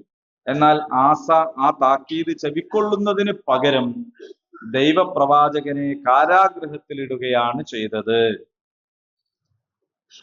ദിനവൃത്താന്തം അധ്യായം 16 വാക്യം 7. ഇനി ഇല്യാസ്, അവര് ഏലിയാവ് എന്നാണ് പറയാ. ഇല്യാസ് നബി അലൈഹി ഇസ്ലാം ബഅലിനെ പൂജിക്കുന്നതിൽ യഹൂദരെ ആക്ഷേപിക്കുകയും തൗഹീദിന്റെ പ്രബോധനം വീണ്ടും അവരിൽ പ്രചരിപ്പിക്കാൻ തുടങ്ങുകയും ചെയ്തപ്പോൾ ശാമര്യയിലെ ഇസ്രയേൽ രാജാവായ ആഹാബ് തന്റെ ബഹുദൈവ വിശ്വാസിനിയായ ഭാര്യയെ പ്രീണിപ്പിക്കാനായി അദ്ദേഹത്തെ വധിക്കാൻ തുനിഞ്ഞിറങ്ങി. അവസാനം അദ്ദേഹത്തിന് സീനായ് മരുഭൂമിയിലെ പർവ്വതങ്ങളിൽ പോയി അഭയം പ്രാപിക്കേണ്ടി വന്നു. ആ സന്ദർഭത്തിൽ ഇല്യാസ് നബി അലൈഹി ഇസ്ലാം ചെയ്ത പ്രാർത്ഥന അദ്ദേഹത്തിന്റെ ഭാഷയിൽ ഇതാണ്: ഇസ്രായേൽ മക്കൾ നിന്റെ നിയമത്തെ ഉപേക്ഷിച്ചു, നിന്റെ പ്രവാചകന്മാരെ വാൾ കൊണ്ട് കൊന്നുകളഞ്ഞു. ഞാൻ ഒരുത്തൻ മാത്രം ശേഷിച്ചിരിക്കുന്നു, അവർ എനിക്കും ജീവഹാനി വരുത്താൻ നോക്കുന്നു. രാജാക്കന്മാർ അധ്യായം 19 വാക്യം 1 മുതൽ 10 വരെ. ഇതൊക്കെ ബൈബിളിലുള്ള. മറ്റൊരു പ്രവാചകനായ മിഖായാവിനെ അതേ ആഹാബ് സത്യം തുറന്നു പറഞ്ഞ കുറ്റത്തിന് കാരാഗൃഹത്തിൽ അടക്കുകയും ഞെരുക്കത്തിന്റെ അപ്പവും ഞെരുക്കത്തിന്റെ വെള്ളവും കൊടുക്കണമെന്ന് കൽപ്പിക്കുകയും ചെയ്തു. അധ്യായം 22 വാക്യം 26-27. പിന്നീട് യഹൂദിയ രാഷ്ട്രത്തിൽ ബിംബാരാധനയും വ്യഭിചാരവും പരസ്യമായി നടന്നു തുടങ്ങുകയും സക്കരിയ നബി അലൈഹി ഇസ്ലാം അതിനെതിരിൽ ശബ്ദമുയർത്തുകയും ചെയ്തപ്പോൾ യഹൂദ രാജാവായ യോവാശിന്റെ ആജ്ഞപ്രകാരം ഹൈക്കൽ സുലൈമാനിയിൽ വിശുദ്ധാലയത്തിന്റെയും ബലിപീഠത്തിന്റെയും മധ്യ വെച്ച് അദ്ദേഹത്തെ കല്ലെറിഞ്ഞു കൊന്നു. അനന്തരം സാമര്യയിലെ ഇസ്രായേൽ രാഷ്ട്രം അശൂര്യരുടെ കൈകളാൽ അസ്തമിക്കുകയും ജെറൂസലമിലെ യഹൂദി രാഷ്ട്രത്തിന്റെ മീതെ ഭയങ്കര നാശം തൂങ്ങി നിൽക്കുകയും ചെയ്തിരുന്ന സന്ദർഭത്തിൽ യിരെമ്യാവു എന്നാണ് പേര്, തന്റെ ജനതയുടെ അധപ്പതനത്തിൽ ദുഃഖിതനായി പുറപ്പെട്ടു. ദുഷ്കർമ്മങ്ങളിൽ നിന്ന് വിരമിച്ച് ദൈവത്തിങ്കിലേക്ക് ഖേദിച്ചു മടങ്ങുക, അല്ലാത്ത പക്ഷം നിങ്ങളുടെ പരിണാമം സാമര്യയുടേതിനേക്കാൾ പരിതാപകരമായിരിക്കുമെന്ന് തെരുവുകൾ തോറും നടന്ന് ജനങ്ങളെ ഉത്ബോധിപ്പിക്കുകയുണ്ടായി. എന്നാൽ സമുദായം അദ്ദേഹത്തിന് കൊടുത്ത പ്രത്യുത്തരം നാനാഭാഗത്തു നിന്നുമുള്ള പരിഹാസങ്ങളും ആക്ഷേപശകാരങ്ങളും അക്രമമർദ്ദനങ്ങളുമായിരുന്നു. അവർ അദ്ദേഹത്തെ ദേഹോപദ്രവമേൽപ്പിച്ചു, കാരാഗ്രഹത്തിൽ അടച്ചു, വിശന്നും ദാഹിച്ചും ശുഷ്കിച്ചു മരിക്കാനായി കയറിൽ ബന്ധിച്ച് ചളി നിറച്ച കുഴിയിൽ താഴ്ത്തി. അദ്ദേഹം ജനദ്രോഹിയാണെന്നും പുറത്തുള്ള ശത്രുക്കളുമായി രഹസ്യവേഴ്ചയുണ്ടെന്നുമുള്ള അപരാധം ആരോപിച്ചു. ഈ ആയത്തിന്റെ നമ്പറൊക്കെ ഇനി പറയുന്നുണ്ട്. ആമൂസിനെ സംബന്ധിച്ച് ഇങ്ങനെ എഴുതുന്നു: അദ്ദേഹം സാമര്യയിലെ ഇസ്രായേലി രാഷ്ട്രത്തെ അതിന്റെ ദുർമാർഗങ്ങളെയും ദുർവൃത്തികളെയും കുറിച്ച് ഉപദേശിക്കുകയും ദുശ്ചെയ്തികളുടെ ദുരന്ത ഫലത്തെക്കുറിച്ച് മുന്നറിയിപ്പ് നൽകുകയും ചെയ്തപ്പോൾ നാട് വിട്ടുപോകാനും പുറത്തെവിടെയെങ്കിലും പ്രവാചകത്വം നടത്തിക്കൊള്ളാനും ശാസിക്കപ്പെട്ടു. യഹൂദി രാജാവായ ഹെരോദയുടെ രാജധാനിയിൽ പരസ്യമായി നടമാടിക്കൊണ്ടിരുന്ന ദുർവൃത്തികൾക്കെതിരിൽ യഹിയാ നബി അഥവാ യോഹന്നാൻ അലൈഹിസ്സലാം ശബ്ദം ഉയർത്തിയപ്പോൾ രാജാവ് ആദ്യം അദ്ദേഹത്തെ ബന്ധനസ്ഥനാക്കി. പിന്നീട് തന്റെ കാമുകിയുടെ ആവശ്യമനുസരിച്ച് സമുദായത്തിലെ ഏറ്റവും സൽവൃത്തനായ ആ പുണ്യാത്മാവിന്റെ തല വെട്ടി ഒരു താലത്തിൽ വെച്ച് അവൾക്ക് സമർപ്പിച്ചു. മാർക്കോസ് അധ്യായം 6 വാക്യം 17-20. ഇങ്ങനെ പോവാണ്. യഹിയാ നബിക്ക് തൊട്ടുടനെ വന്ന നബിയാണ് ഈസാ നബി. ഈസാ നബിനെ ഓല് പിടിച്ച് കുരിശ് തറക്കാൻ വേണ്ടി എല്ലാ പണിയെടുത്ത് അള്ള എന്താക്കിയതാണ്? ഉയർത്തിയതാണ്. അല്ലാണ്ട് അവര് രക്ഷപ്പെടുത്തിയതല്ല. അല്ലേ? അവര് രക്ഷപ്പെടുത്തിയോ? ഇല്ല. അവര് ക്രൂശിക്കാൻ വേണ്ടി ശ്രമിക്കുകയാണ് ചെയ്തത്. ഈസാ അലൈഹി ഇസ്ലാമിയുടെ നേരെ ഇസ്രായേൽ പണ്ഡിതന്മാരുടെയും സമുദായ നേതാക്കളുടെയും രോഷവും അമർഷവും ഇളകിവശായി. കാരണം അവരുടെ ദുഷ്പ്രവർത്തനങ്ങളെയും അഹങ്കാരത്തെയും കപടനാട്യത്തെയും അദ്ദേഹം വിമർശിക്കുകയും ആത്മാർത്ഥവും നിഷ്കളങ്കവുമായ വിശ്വാസ കർമ്മങ്ങൾ അവലംബിക്കാൻ അവർ ഉപദേശിക്കുകയും ചെയ്തു. അദ്ദേഹത്തിനെതിരിൽ കള്ളക്കേസുകൾ നിർമ്മിക്കപ്പെട്ടു. റോമാ ഗവൺമെന്റിന്റെ കോടതിയിൽ നിന്ന് അദ്ദേഹത്തെ വധിക്കാനുള്ള വിധി സമ്പാദിച്ചു. ഇന്ന് പെരുന്നാൾ ദിവസം പ്രമാണിച്ച് നിങ്ങൾക്ക് വേണ്ടി യേശുവിനെയോ കവർച്ചക്കാരൻ ബറബ്ബാസിനെയോ ആരെയാണ് മോചിപ്പിക്കേണ്ടതെന്ന് റോമാധിപനായ പിലാത്തോസ് ചോദിച്ചപ്പോൾ ബറബ്ബാസിനെ മോചിപ്പിക്കുക, യേശുവിനെ ക്രൂശിക്കുക എന്ന് ജനക്കൂട്ടം ഏകസ്വരത്തിൽ വിളിച്ചു പറഞ്ഞു. മത്തായി അധ്യായം 27 വാക്യം 20-26. ജൂതജനതയുടെ കുറ്റങ്ങളുടെ ചരിത്രത്തിൽ അതിനീചവും നിന്ദാവഹവുമായ ഒരു അധ്യായമാണിത്. അപ്പൊ ഇതില് പിന്നെ അവര് ക്രൂശിക്കാൻ മെനക്കെട്ടു. പക്ഷെ ശുദ്ധിഹലവും അള്ളാഹു അവരെ എന്താക്കി കളഞ്ഞു എന്ന് വെച്ചാൽ കൺഫ്യൂഷൻ ആക്കി കളഞ്ഞു, എന്നിട്ട് രക്ഷപ്പെടുത്തി. അപ്പൊ എന്താ സംഭവം എന്ന് വെച്ചാൽ ഇസ്രായേലിയരുടെ ഒരു സ്ഥിരം പരിപാടിയാണ്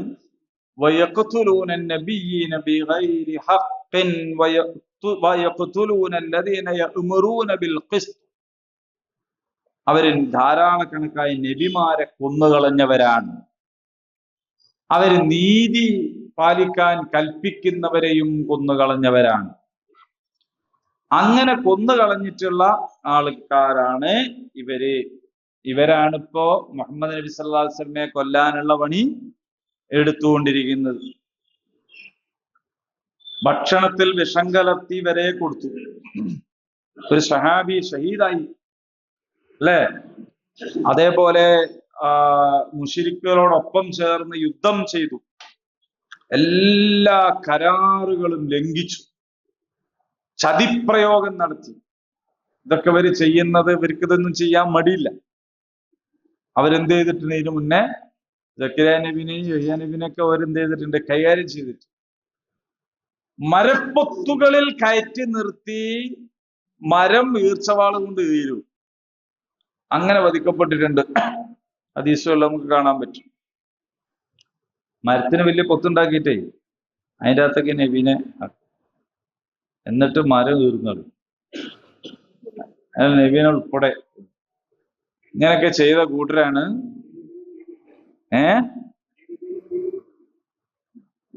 അല്ല, അത് പിന്നെ ഇസ്രായേലരല്ലല്ലോ. ഇബ്രാഹിം നബീനെ കൊല്ലാൻ പോലും പോവാഞ്ഞത് ഓലടുത്ത് ഇബ്രാഹിം നബി ഉണ്ടായിരുന്നില്ല എന്നുള്ളതുകൊണ്ട്. ഇബ്രാഹിം നബീന്റെ മകൻ ഇസാഖ് നബീന്റെ മകൻ യാക്കൂബ് നബിയാണല്ലോ ഇസ്രായേൽ എന്ന് പറയുന്നത്. അപ്പൊ ആ പരമ്പര ആണല്ലോ. അപ്പൊ അതുകൊണ്ട് ഇവര് ഏതെങ്കിലും ഇവിടെ യഖ്തുലൂന നബിയീൻ എന്നാണ് പറഞ്ഞത്. കുറഞ്ഞ നബിമാരെ കൊല്ലാൻ നോക്കി എന്നല്ല പറഞ്ഞത്, നബിമാരെ കൊല്ലുന്നവർ എന്നാ പറഞ്ഞത്. അപ്പൊ അതിന്റെ അർത്ഥം അന്നബി എന്ന് പറഞ്ഞാൽ വേണമെങ്കിൽ എല്ലാ നബിമാരെയും അർത്ഥം പറയാം. അപ്പൊ ഇവരെല്ലാ നബിനെയും കൊന്നത് കൊണ്ടല്ല, ഏതാനും നബിമാരെ കൊന്നാൽ തന്നെ എല്ലാ നബിമാരെയും കൊന്നതുപോലെയാണ്. ഗസയിലേക്ക് നോക്കി നിങ്ങൾ, പട്ടിണിക്കിട്ട് കൊല്ലുന്നു, ഭക്ഷണം വാങ്ങാൻ വന്നവരെ കൊല്ലുന്നു, നടന്നു പോണവരെ കൊല്ലുന്നു. ഇവർക്ക് എന്ത് ഇതാണ് ടീം. അപ്പൊ ഈ ടീമിന്റെ ഒരു സ്വഭാവമാണ് ഈ പറയുന്നത്. ഓരോ പണി നബിമാരെ തന്നെ കൊന്നവർക്ക് ഇനിയിപ്പോ ഹമാസിനെ കൊല്ലണതിന് എന്തെങ്കിലും ബേജാറുണ്ട്. അപ്പൊ ആ ഒരു സ്വഭാവം അവരുടെ സ്വഭാവമാണ് എന്ന് പഠിപ്പിക്കുകയാണ് ഇവിടെ. പക്ഷെ അവർക്ക് ഫബശ്ശിർഹും ബിഅദാബിൻ അലീം, അവർക്ക് ഭയങ്കരമായ വേദനയേറിയ ശിക്ഷയെക്കുറിച്ച് സന്തോഷ വാർത്ത അറിയിക്കുക. ഉലൈകല്ലദീന ഹബിതത് അഅമാലുഹും, ഉലൈക അക്കൂട്ടര്, അല്ലദീന ഹബിതത് പാഴായി പോയവരാണ്, അഅമാലുഹും അവരുടെ കർമ്മങ്ങൾ. ഹബൂത്ത് എന്ന് പറഞ്ഞാൽ കന്നുകാലികൾ വിഷപ്പുല്ല് തിന്ന് വയറ് ചീർത്ത് ചത്തുപോകുന്നതിനാണ് പറയാ. ദിലാലുൽ ഖുറാനിൽ സയ്യിദ് കുത്തുബ് പറയുന്നുണ്ട് ഈ ഹബൂത്ത് എന്ന് പറയുന്നതിന് വിശദീകരിക്കുന്നു. തഫീമുൽ ഖുറാനിലെ സൂറത്തുൽ ബഖറ 61-ാമത്തെ ആയത്തിന്റെ വിശദീകരണത്തിൽ ഈ നബിമാരെ കൊന്നതിന്റെ ലിസ്റ്റ് വളരെ കൃത്യമായിട്ട് പ്രസിദ്ധീകരിച്ചിട്ടുണ്ട്, ബൈബിൾ വാക്യങ്ങളുടെ ഉദ്ധരണിയോടുകൂടി. അപ്പോ കന്നുകാലികൾ നമ്മൾ കെട്ടിയിട്ടാൽ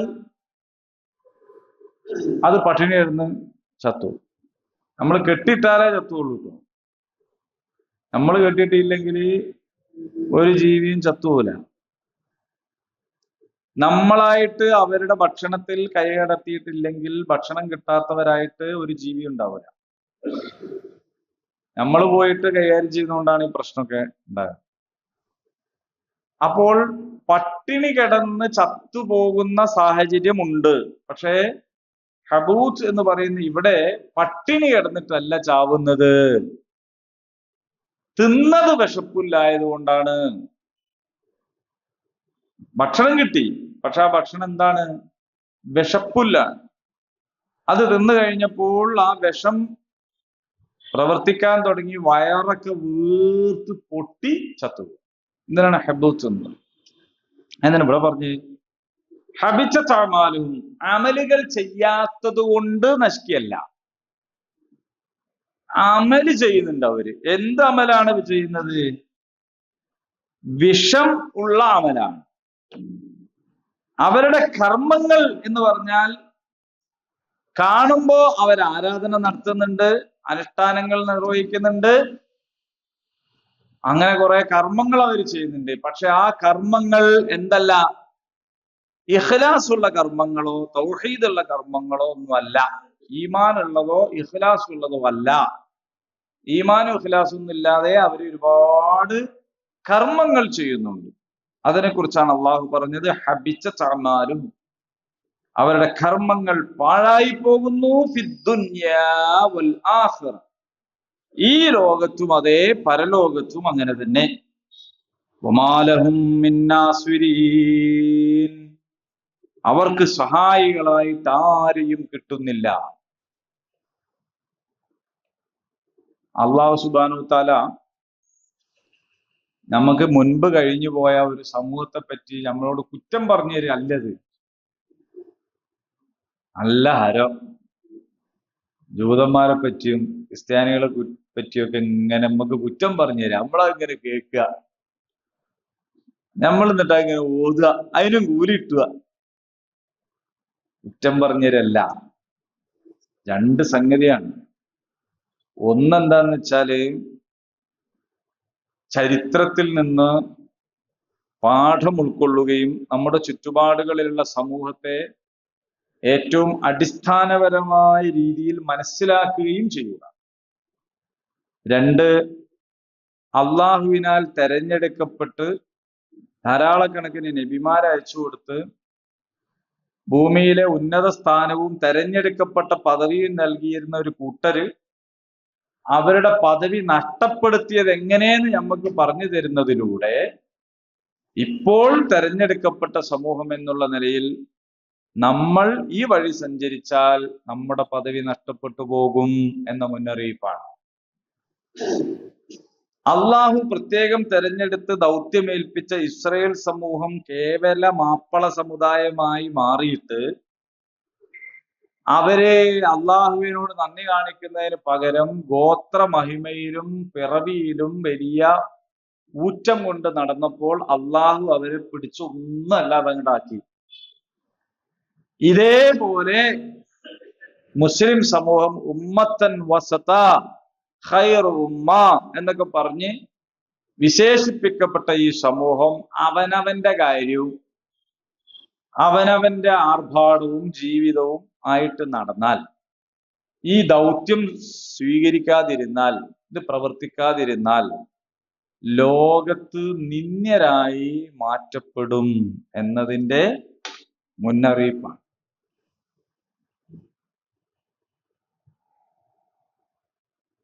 എത്ര രാജ്യങ്ങളുണ്ട് അംദു സലാത്തും ചെല്ലുന്ന ഫാത്തിഹ ഓതി നിസ്കരിക്കണ മഹാന്മാരായ ആളുകൾ ഭരിച്ചുകൊണ്ടിരിക്കുന്ന എത്ര രാജ്യം ലോകത്തുണ്ട്. മുസ്ലിം സമുദായം എന്ന് പറയുന്ന എത്ര മനുഷ്യന്മാര് ലോകത്തുണ്ട്. എത്ര മനുഷ്യന്മാരുണ്ട് ലോകത്ത്, ഇത്ര കോടി മനുഷ്യന്മാരുണ്ട്. ഇവരുടെ കണ്ണിന്റെ മുമ്പിൽ വെച്ചിട്ട് ഒരു ചെറിയൊരു സ്ഥലത്തെ ഇങ്ങനെ ആക്രമിക്കുന്നത് 2 കൊല്ലമായിട്ട് തുടരുകയാണ്. അവര് പട്ടിണി കിടന്ന് മരിക്കണത് കണ്ണുകൊണ്ട് കാണുകയാണ്. എന്നിട്ട് ഈ ശുചായിത്തരം കൊണ്ടൊന്നും ഓലൊന്ന് കഴിച്ചിലാക്കാൻ കഴിയാത്ത ഈ പതിതാവസ്ഥ വരാനുള്ള കാരണം എന്താണെന്ന് ചോദിച്ചാൽ നമുക്ക് ഇതിൻ്റെ അകത്തുനിന്ന് ഉത്തരം കിട്ടും. ചെറിയ സംഗതിയാണോ? ഒരാളെ വെടിവെച്ച് കൊല്ലുക എന്ന് പറഞ്ഞാൽ അതിനൊരു മാനുണ്ട് ഒരു യുദ്ധത്തിൽ, അല്ലെ? ബോംബിട്ടിട്ട് തകർക്കുന്നതിനും അതിൻ്റെതായ ഒരു സംഗതി ഉണ്ട്. ഒരു യുദ്ധമാണെന്ന് പറയാം. പട്ടിണിക്കിട്ടിട്ട് ഹോസ്പിറ്റലിൽ ബോംബിട്ടിട്ട് ഭക്ഷണം വാങ്ങാൻ വന്നു നിൽക്കുന്നവരെ കൊന്നിട്ട് തീർക്കാൻ പറ്റുപോലും മാത്രമേ ലോകത്തുള്ളെങ്കിൽ തർക്കമില്ല. എത്രയോ കോടാനുകോടി മനുഷ്യന്മാർ ആഘോഷത്തിമിർപ്പിൽ ഇപ്പോഴും ഇങ്ങനെ ജീവിച്ചുകൊണ്ടിരിക്കുന്ന സന്ദർഭം. ആ ടീച്ചർ പറഞ്ഞല്ലോ എനിക്ക് ഓണസദ്യ ഉണ്ണാൻ കഴിയണില്ല കുട്ടികൾ ആലോചിച്ചിട്ട്. ഏത് ടീച്ചറാ അത്? ലീലാവതി ടീച്ചർ. പക്ഷെ അതിങ്ങോട്ട് പറഞ്ഞു കഴിഞ്ഞോടുകൂടി അതിന്റെ മേലെ എല്ലാരും കൂടി. അപ്പൊ ആലോചിച്ച് നോക്കൂ നിങ്ങള്. അപ്പൊ ഇസ്രായേൽ അവിടെ മാത്രമല്ല ഉള്ളത്, ഇസ്രായേൽ ഇവിടെയുണ്ട്. ഇവിടുത്തെ ഇസ്രായേലാണ് എന്താക്കുന്നത്? അവിടുത്തെ ഇസ്രായേലിനെ പറയുമ്പോൾ പൊള്ളുന്നത്.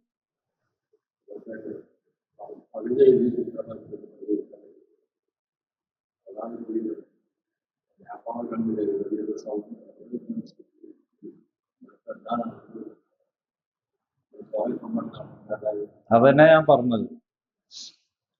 അപ്പൊ ഈ പതിതാവസ്ഥ, ഈ ഇസ്സത്തില്ലായ്മ എങ്ങനെ സംഭവിക്കുന്നു എന്നതിനെയാണ് ഖുർആൻ നമുക്ക് പഠിപ്പിച്ചു തരുന്നത്.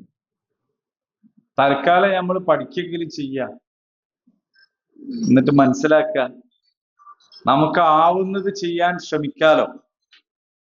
നമ്മൾ ചിലപ്പോ വിചാരിക്കും നമുക്കിപ്പോ എന്താ ചെയ്യാൻ പറ്റുക. നമുക്ക് ചെയ്യാൻ പറ്റുന്നത് അവിടുത്തെ ഇസ്രായേൽ മാത്രല്ല ഇവിടെ ഇസ്രായേൽ ഉണ്ട് എന്ന് മനസ്സിലാക്കലാണ് ഒന്നാമത് ചെയ്യാൻ പറ്റും. ഇവിടുത്തെ ഇസ്രായേലിനെ തിരിച്ചറിയലാണ് അതിലേറ്റവും പ്രധാനപ്പെട്ട കാര്യം. അവിടുത്തെ ഇസ്രായേലിനെ പ്രതിരോധിക്കാൻ നമ്മളെ കയ്യിൽ ചരൽക്കല്ലുകളോ നമ്മൾ ഹമാസോ ഒന്നുമല്ല. പക്ഷെ ഇവിടുത്തെ ഇസ്രായേലിനെ തിരിച്ചറിയാനുള്ളതൊക്കെ നമ്മളെ കയ്യിൽ തന്നെ ഉണ്ട്. അത് തിരിച്ചറിയാൻ കഴിയണം. അത് തിരിച്ചറിഞ്ഞാൽ നമുക്ക് കാര്യങ്ങളുണ്ട്. അപ്പൊ ആളുകൾക്കിടയിൽ സംശയത്തിന്റെയും ശത്രുതയുടെയും വികാരങ്ങൾ പടച്ചുവിടുക എന്ന പണിയാണ് അവരെടുക്കുന്നത്. അതുകൊണ്ടാണ് ഓരോ ഇസ്രായേലിയും അവിടെ തകർന്നുകൊണ്ടിരിക്കുമ്പോൾ ആഘോഷിക്കുന്നു. നിങ്ങൾ മനസ്സിലാക്കേണ്ടത് ഇസ്രായേൽ എന്ന് പറയുന്നത് വേറെ എവിടെയോ ഒരു സ്ഥലത്തും, അമേരിക്ക പോലെ വേറൊരു നാട്, ഇറാൻ വേറൊരു നാട് എന്ന് പറഞ്ഞ പോലെ അല്ല ഈ ഗസയും ജെറൂസലം എന്ന് പറയുന്നത്. തൊട്ടടുത്തടുത്ത സ്ഥലമാണ്, അപ്പുറത്തെ പറമ്പാണ്. ആ അപ്പുറത്തെ പറമ്പിൽ പോയിട്ട് ബോംബിട്ട് അവിടെ ഉള്ളവർ മരിക്കുന്നതിന്റെ, ബോംബ് കത്തുന്നതിന്റെ പുകയും വെളിച്ചവും ഇവിടുന്ന് കാണുമ്പോ ഇവരിവിടെ ആഘോഷിക്കുന്നത് എന്തുകൊണ്ടാന്ന് ചോദിച്ചാൽ അങ്ങനെ നശിക്കേണ്ടവരാണ് അവര് എന്ന വിദ്യാഭ്യാസം ഇവർക്ക് കിട്ടിയത് കൊണ്ടാണ്, ആ ബോധം ഇവർക്ക് ഉണ്ടായത് കൊണ്ടാണ്. നിരന്തരമായി ആ ബോധം നിർമ്മിച്ചെടുത്താൽ എന്താ സംഭവിക്കുക? ഇപ്പൊ ഈ ഹാളിലേക്ക് നിങ്ങളെ കാലിന്റെ ഇടയിൽ കൂടി ഒരു പാമ്പ് വന്നാല് ആ പാമ്പിനെ ഇവിടുന്ന് ആരെങ്കിലും ഒന്ന് രണ്ടാൾക്കാർ കൂടി ഇവിടുന്ന് തച്ചു വന്നാല് അല്ലോ പാമ്പായി പോയിട്ടോന്ന് ആരും പറയില്ല. എന്താ പറയാത്ത? അത് പാമ്പാണ്. ആ പാമ്പ് മുമ്പ് നമ്മളാരും കടിച്ചിരിക്കുന്നോ? ആ പാമ്പ് നമ്മളാരും ഒന്നും ചെയ്തില്ലല്ലോ. എന്നിട്ട് പിന്നെ എന്തിനാ അതിനെ കൊന്നത്? അത് കൊന്നിട്ടില്ലെങ്കിലും അത് കൊല്ലുന്നതിൽ പെട്ടതാണ്. അത് ഉപദ്രവകാരിയാണ്, അത് നാശകാരിയാണ്, അത് പ്രശ്നാണ് എന്ന് നമ്മൾ ജനിച്ചത് മുതൽ കേൾക്കുന്നുണ്ട്. അതുകൊണ്ട് ചിലപ്പം വിഷമുള്ളോ ഇല്ലെന്ന് നമ്മൾ നോക്കൂല. ചേരെ പാമ്പോ നേരെ തിരിഞ്ഞിണ്ടാവൂല, നമ്മളതിനെ അടിച്ചു കൊല്ലും. കാരണം അത് നമുക്ക് അപകടമാണ് എന്ന് ബോധം വെച്ച നാൾ മുതൽ നമ്മൾ കേൾക്കുന്നത് കൊണ്ട് അതിനെ കൊല്ലുന്നതിൽ നമുക്ക് യാതൊരു സങ്കടം ഉണ്ടാവും. അപ്പൊ തച്ചുകൊന്ന് നശിപ്പിക്കേണ്ട ഒരു സമൂഹത്തെ ആദ്യം ചെയ്യേണ്ടതെന്ന് വെച്ചാൽ അവരെ കുറിച്ച് പറഞ്ഞു പേടിപ്പിക്കലാണ്. പാമ്പിനെ കുറിച്ച് നമ്മളോട് പറഞ്ഞത് പേടിപ്പിക്കലാണ്. അത് കടിക്കും, അത് കൊല്ലും എന്നതാണ്. ഇതേപോലെ മുസ്ലിം സമൂഹത്തെ കുറിച്ച് പറഞ്ഞ് പേടിപ്പിക്കുക എന്ന പണിയാണ് ഇപ്പൊ ഇവിടെ നടന്നുകൊണ്ടിരിക്കുന്നത്. ഇത് തന്നെയാണ് ഹിറ്റ്ലർ അവിടെ ജർമ്മനിയിൽ ചെയ്തിരുന്നത്. ജൂതന്മാരെ കുറിച്ച് ഭയപ്പെടുത്തി അവസാനം ജൂതനെ അടിച്ച് കൊല്ലുമ്പോ ആളുകൾക്ക് അതിലൊരു ബേജാറും തോന്നിയില്ല. ഒരു ക്ലാസ്സിൽ വെച്ചൊരു കുട്ടിനെ കുറെ കുട്ടികൾ ചേർന്ന് അടിച്ചില്ലേ, ടീച്ചർ നോക്കിയിരുന്നില്ലേ? അതെന്താ നോക്കിയിരുന്ന ടീച്ചർ? നമുക്ക് സങ്കടം തോന്നും, ടീച്ചർക്ക് തോന്നൂല. കാരണം ഈ കുട്ടി അടികൊള്ളേണ്ടവനാണ് എന്ന ബോധം ആയിരിക്കുന്നുണ്ട്? ടീച്ചർക്ക്. അവിടെ പ്രശ്നം. ഉത്തരേന്ത്യയിലെ തെരുവുകളില് ചെറുപ്പക്കാരായ മുസ്ലിങ്ങളെ തച്ചു കൊല്ലുന്ന ആൾക്കൂട്ടം നമ്മൾ കാണുമ്പോൾ തന്നെ എന്താ ഇവരെങ്ങനെ ചെയ്യുന്നതെന്ന് തോന്നുന്നു. പക്ഷെ ഓർക്ക് തോന്നൂല. ഒരു പാമ്പിനെ കൊല്ലുന്നത് കാണുമ്പം തോന്നുന്ന വികാരം ഓർക്ക് തോന്നാം. അപ്പൊ നിരന്തരമായിട്ട് മുസ്ലിങ്ങൾ അപകടകാരികളാണ്, ഭീകരവാദികളാണ്, പ്രശ്നക്കാരാണ്, കുഴപ്പക്കാരാണ്, അലമ്പാണ് എന്നിങ്ങനെ പ്രചരിപ്പിച്ച് അതിനാണ് ഇസ്ലാമോഫോബിയ എന്ന് ഇംഗ്ലീഷിൽ പറയാം, വേറൊരു സാധനമല്ല. അങ്ങനെ നിരന്തരം പറഞ്ഞ് എഴുതി കാണിച്ച് ടി വിയിൽ കണ്ട് വാർത്തയിൽ കണ്ട് ചർച്ചയിൽ കേട്ട് അങ്ങനെ നിരന്തരമായി കഴിഞ്ഞാൽ ഇവിടെ ഒരു കലാപം ഉണ്ടായി മുസ്ലിങ്ങളെ കൂട്ടക്കൊല ചെയ്താലോ അവരെ തീ കത്തിച്ചാലോ അത് നോർമലൈസ് ചെയ്യപ്പെടും. ആർക്കും പ്രത്യേകിച്ചൊരു വികാരവും ഉണ്ടാവില്ല. എന്താ ലീല ഇത് ടീച്ചർ മാത്രമേ ഉള്ളൂ ഇവിടെ? എത്ര ടീച്ചർമാരുണ്ട്? അവർക്ക് എന്തേ ഓണം ഉണ്ടെന്നതിന് തടസ്സം ഉണ്ടായില്ല പലസ്തീൻ മക്കളെ കാര്യത്തില്? അത്യപൂർവം ആളുകൾക്കല്ലേ ഇതിലൊരു വിഷമം ഉണ്ടാവുന്നുള്ളൂ. എന്തുകൊണ്ടാ ബാക്കിയുള്ളവർക്ക് വിഷമമില്ലാതായത്? ആ വിഷമമില്ലായ്മ ഇങ്ങനെ കൂടി ആർക്കും വിഷമമില്ലാത്ത അവസ്ഥയിലേക്ക് എത്തും. ആ എത്തിക്കാനുള്ള പണിക്കാണ് ഇസ്ലാമോഫോബിയ. അപ്പൊ ആദ്യം തന്നെ ഈ പേടി ഉണ്ടാക്കിക്കലാണ്. പേടി ഉണ്ടാക്കി ആ പേടി ഇങ്ങനെ വർദ്ധിപ്പിച്ച് കൊണ്ടുവരാം. ഈ പണി മുമ്പേ തന്നെ അവിടെ ചെയ്തു, അതിന്റെ ഫലമാണ് അവിടെ നടക്കുന്നത്. ഇവിടെയും ആ പണി ചെയ്തുകൊണ്ടിരിക്കുമ്പോ ഇവിടെയും. അപ്പൊ ആ ഭയപ്പെടുത്തലുകൾ, പേടിപ്പിക്കലുകൾ, ഇസ്ലാമോഫോബിയ നിറഞ്ഞു നിൽക്കുന്ന കാലത്ത് നമുക്ക് ചെയ്യാൻ പറ്റുന്നതെന്ന് വെച്ചാൽ പേടിയുടെ അന്തരീക്ഷം ഇല്ലാതാക്കാൻ ബോധപൂർവമായിട്ട് ശ്രമിക്കുക എന്നുള്ളതാണ്. അപ്പൊ ഖുറാനിൽ എന്തെല്ലോ ഉണ്ട്. അപ്പൊ നമ്മൾ വിളിച്ചുകൊണ്ടുവരണം ഖുറാൻ ക്ലാസ്സിന്. നമ്മൾ അങ്ങനെ എന്തൊരു പദ്ധതി ഇട്ടില്ല മുമ്പ് അല്ലെ? നമ്മൾ ഖുറാൻ ക്ലാസ്സിൽ ക്ഷണിച്ചു കൊണ്ടുവരാൻ പള്ളികളിലേക്ക് ക്ഷണിച്ചു കൊണ്ടുവരണം. പള്ളിയിൽ എന്താ ഉള്ളതെന്ന് കാണും. പള്ളി മൊത്തത്തിൽ കുഴപ്പമില്ലെങ്കിലും ഇങ്ങനെയുള്ള സ്ഥലം ഉണ്ടാവരുത് എന്നാണ് പള്ളി. ആയുധം വെക്കണ സ്ഥലം. അപ്പൊ നമുക്ക് അത്ഭുതം, ആയുധം വെക്കണ സ്ഥലമൊന്നും പള്ളിയിലില്ലല്ലോ. കബറുള്ള പള്ളിയിലാണെങ്കിൽ കബറ് വയ്ക്കാനുള്ള വികാസം കൈക്കോട്ടൊക്കെ ഉണ്ടാവുക എന്നല്ലാതെ വേറൊരു സാധനം അവിടെ ഇല്ലല്ലോ. പക്ഷെ ഇവര് വിചാരിക്കുന്നത്, ഇവരെല്ലാരും അല്ല, തെറ്റിദ്ധരിപ്പിക്കുന്നത് ഈ മിഹ്റാബ് എന്ന് പറയുന്നത് എന്താണ്? ആയുധപ്പുരയാണ്. ഏതോ ഒരു ജനലിന്റെ ഉള്ളിൽ കൂടി സുന്നിപ്പള്ളിയിലൊക്കെ നോക്കുകയും ചെയ്താൽ ചിലപ്പോ ഒരു വാളാണ് ചാരി വെച്ച് കാണുകയും ചെയ്യും, മെമ്പറിന്റെ അടുത്ത്.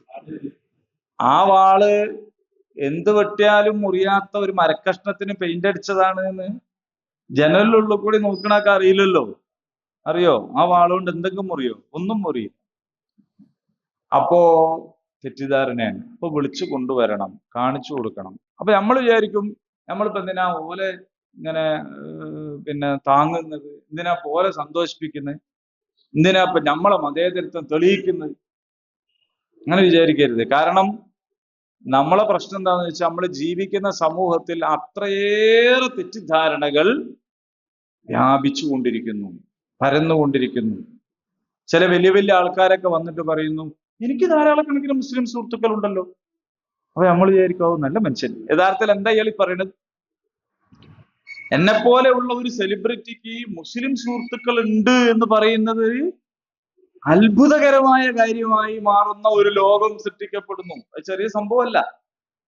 മുസ്ലിം സുഹൃത്തുക്കളോ? എനിക്ക് മുസ്ലിം സുഹൃത്തുക്കൾക്ക്, എനിക്ക് മുസ്ലിങ്ങളൊക്കെ നല്ല ബന്ധമാണ് എന്ന് പറയുമ്പോ അതിന്റെ അർത്ഥം എന്താണ്? ഓട്ടോ ഡ്രൈവർക്ക് പേഴ്സ് കിട്ടിയത് ഉടമക്ക് തിരിച്ചു കൊടുത്തു എന്ന് വാർത്ത വായിക്കുമ്പോൾ നമുക്ക് സന്തോഷ പെട്ടെന്ന് തോന്നുക. യഥാർത്ഥത്തിൽ സങ്കടമാണ് തോന്നേണ്ടത്. എന്താ കാര്യം? അതൊരു വാർത്തയാകാൻ മാത്രം കള്ളത്തരാണ് ഇവിടെ നടക്കണമെന്നുള്ളതുകൊണ്ട്. പേഴ്സ് കിട്ടിയാൽ സാധാരണ എല്ലാവരും തിരിച്ചു കൊടുക്കലാണെങ്കിൽ ഇത് വാർത്തയാവൂല. എല്ലാവരും തിരിച്ചു കൊടുക്കാത്തത് കൊണ്ടാണ് ഒരാൾ തിരിച്ചു കൊടുക്കുമ്പോൾ എന്താകുന്നത്? അത് വാർത്തയാവും. നമ്മളിപ്പോ വായയിലൂടെ ഭക്ഷണം കഴിക്കണ വാർത്തയാവോ? കക്കോടിയിൽ ഇന്നടത്തുള്ള ഇന്നാള് ബനിയാനുള്ള അബൂബക്കർ എന്നവരുടെ ഭാര്യ സുഹറ വായയിലൂടെ ഭക്ഷണം, അതൊരു വാർത്തയല്ല. അതേസമയത്ത് 2 കഷ്ണം പത്തിരി കണ്ണുകൂടി തിന്നാലോ, അതൊരു വാർത്ത. ആൾക്കാർ കാണാൻ വരും, ഔലിയാണെന്ന് തോന്നും, ചിലപ്പം പലതും സംഭവിക്കും. അപ്പോൾ സാധാരണ നടക്കാത്തത് നടക്കുന്നതിനാണ് വാർത്ത എന്ന് പറയാ. അപ്പോൾ കള്ളത്തരം കാണിക്കാത്ത ഒരാൾ ഉണ്ടാകുന്നത് വാർത്തയാണെന്ന് പറഞ്ഞതിന്റെ അർത്ഥം എന്താ? കള്ളത്തരം വ്യാപിച്ചു എന്നാണ്. അപ്പം എനിക്കൊരു മുസ്ലിം സുഹൃത്തുണ്ട് എന്നൊരു സാഹിത്യകാരൻ പറഞ്ഞാൽ അതിന്റെ അർത്ഥം എന്താണ്? മുസ്ലിം സുഹൃത്തുണ്ടാവൽ എന്താണ്? ഒരു സാധാരണ സംഭവം അല്ലാതായി മാറുന്നു എന്ന് പറയുന്ന അപകടകരമായ സ്ഥിതിവിശേഷം ഉണ്ട് എന്നതാണ്. അള്ളാഹു തൗഫീഖ് ചെയ്യട്ടെ. ഉപകാരപ്രദമായ വിജ്ഞാനത്തെ അള്ളാഹു നമുക്ക് വർദ്ധിപ്പിച്ചു തരുമാറാകട്ടെ. ഉപകാരമില്ലാത്ത അറിവിൽ നിന്നും, ശമനമില്ലാത്ത രോഗങ്ങളിൽ നിന്നും, വെട്ടിത്തീർക്കാൻ കഴിയാത്ത കടബാധ്യതകളിൽ നിന്നും, മരണസമയത്തെയും ഖബറിലെയും നരകത്തിന്റെയും അദാബുകളിൽ നിന്നും നമ്മെയും നമുക്ക് പ്രിയപ്പെട്ടവരെയും അള്ളാഹു സുബ്ഹാനഹു വതആല കാത്തു രക്ഷിക്കുമാറാകട്ടെ. اللهم ربنا تقبل منا إنك أنت السميع العليم وتب علينا إنك أنت التواب الرحيم. ربنا آتنا في الدنيا حسنة وفي الآخرة حسنة وقنا عذاب النار. آمين. الحمد لله رب العالمين.